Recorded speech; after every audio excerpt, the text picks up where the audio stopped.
Hi everybody.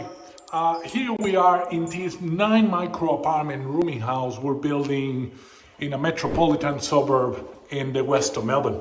And as you can tell, we have plaster and we have fixing and architraves and all that sort of stuff is being completed. But today I wanted to talk to you and answer a question we've been getting about showers.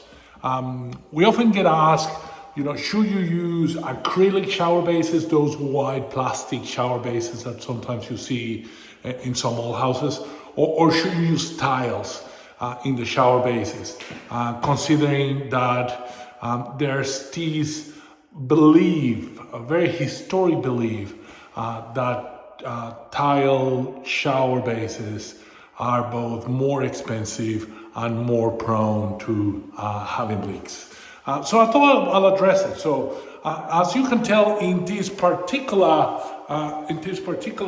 rooming house, we are going to use tiles for the showers, and we, as you can tell, we've been doing the waterproofing is in there, all the screening is there. It's basically all ready for the tiler. We'll start pretty shortly. But I wanted to address that particular question that we've been getting. Used to be that acrylic showers were safer from a waterproofing perspective, from a water tightness perspective, leak prevention perspective, if you like, and also cheaper. Now, those two reasons to use acrylic showers, I argue they're probably not there. And this might not be true for every builder out there, but it's certainly true for us and the rooming houses we build. Almost every rooming house that we're going to build from now on, and that we build for a while now, all we're going to use tile shower bases. And the reason because we're doing that is for two reasons. The first one is a lot of what we build is single story. Now, when you build single story, it means that we build mostly on a concrete slab. And if we build on a concrete slab, the risk of water leaks through the tiles, it's probably less than if you were building on a second story over timber, right? Also, we need to understand that when we're building over the slab, we have a little bit more flexibility in terms of adapting to the conditions of the slab and doing set downs on the slab if we use tiles. Whereas if we use a prefabricated shower base, it's actually a lot harder to adapt to the layout of the house. And finally, I actually don't believe it's necessarily cheaper to do acrylic shower bases anymore. Certainly not our case.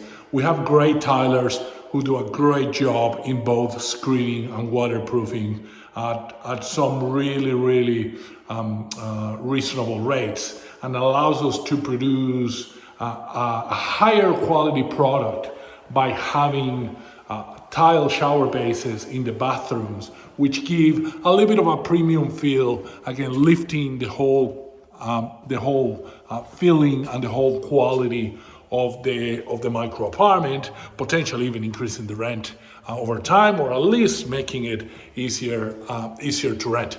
So that's the main reason why we do it. There's really not a cost difference anymore, particularly for us. It's actually more flexible and a better result if we do tiles. So that's kind of what we've been doing for a while. That's certainly what we do in most of our cases. But obviously, it's flexible, and it depends on the conversations that we have with our clients and with investors. So if you have any questions around these or any of the other topics that we cover in this space, feel free to kind of put your question below or reach out. We'll be more than happy to answer them. That's the way the world's looking like for me today. More updates about this project and some of our other projects coming up soon.